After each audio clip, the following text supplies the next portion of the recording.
A lot of my viewers and a lot of my subscribers can probably tell that that is my computer case on the screen right now. I've been using that computer case ever since 2009, and I've had it looking like it does right now ever since around December of 2012. It's worked for me pretty good so far, but I've just recently purchased some new hardware that I can install in the expansion bays, and we're going to look at that new hardware right now. Today I'm going to do an unboxing video of the Masscool MR-3100. It's an internal hard drive enclosure. It fits the 2.5-inch hard drives as well as the 3.5-inch hard drives. And it'll fit into pretty much any expansion bay on a generic ATX case. We might as well get to it real quick here. There we see the actual unit.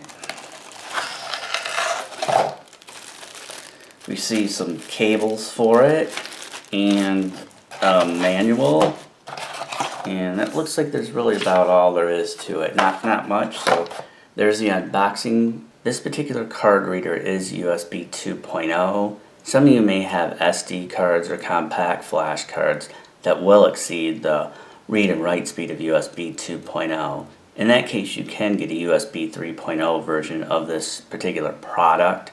This particular product was only, I think, $9.99, and I think for like $17 you can get the USB 3.0 version.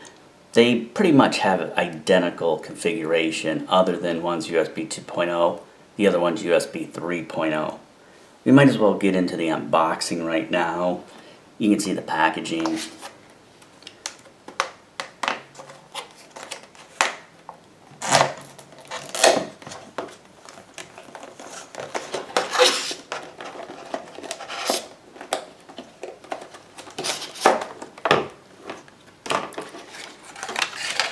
Here's the actual card reader. It does have a USB 2.0 port. The USB 3 version will have a USB 3 port, which can actually come in handy along with all the card reading slots. It'll pretty much read any card that's out there on the market.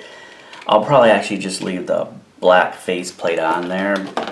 Some of you might have seen that they had the faceplate for silver, beige, so it's nice that they give you all the options depending on what's going to actually suit your particular ATX case the best.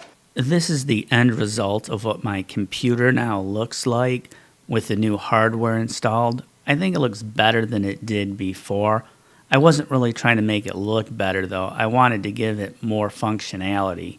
Lately I've been using a lot of my cameras, whether they be the DSLR cameras or even my little camcorders, and obviously they take the SD card, so it's just a lot more convenient to have the card reader right there within the computer case itself rather than hooking up an external card reader.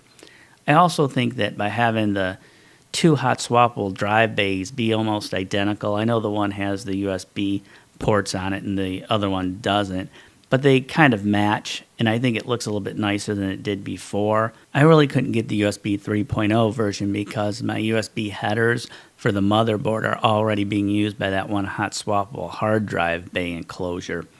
I'm hoping in the not so distant future they'll have a hard drive enclosure like the one you see, but instead of being USB ports, they'll actually have Thunderbolt ports. Some of my viewers and subscribers might remember back in 2009, I had two hot swappable drive bays like the one on top.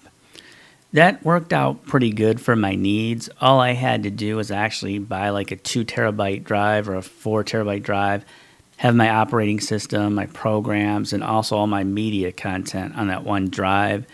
If I had to back up the data, I could just put another drive up in the top hot swappable drive bay. That was actually a good way to do it. But obviously the better way was to actually start getting solid state drives and putting the operating system on the solid state drive because the computer would boot faster. And then I could actually just put media content on like a 2 terabyte drive or a 4 terabyte drive, and then it was easy to make a copy. So some of you have seen my, computer progress over the years, getting, I would say better components on it. A lot of you probably remember when I had the floppy drive in there as well. That was when I had the two hot swappable drive bays like the one on top. And I was just going to take this part of the video to ask some of you, if you're watching this video, what would you do with this particular computer case if you had it? What would you put in the expansion bays that you see? I know for myself, what I've got right now is the best option for me, but I know some of you might have some totally different configurations that you would like to do with this particular computer case.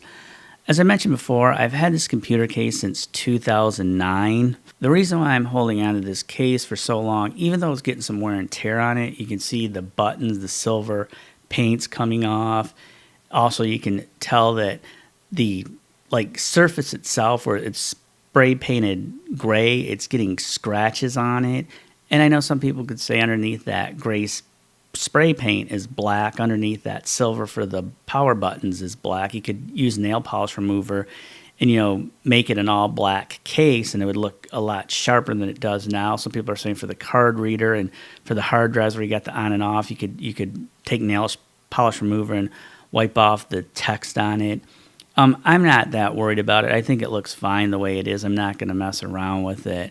But I do know my computer case is getting wear and tear. It's just I can't really find anything that could actually replace this computer case that's still in the micro ATX form factor. The main reason it's hard to find a case to replace this particular one is because it does have 3 of the larger expansion bays. Most micro ATX cases only have 2 of the larger expansion bays, and then they might have 1 or 2 of the smaller expansion bays. I just want to say real quick that if I was to stripe together 4 internal hard drives into a RAID array, I could probably eliminate 1 of the larger expansion bays.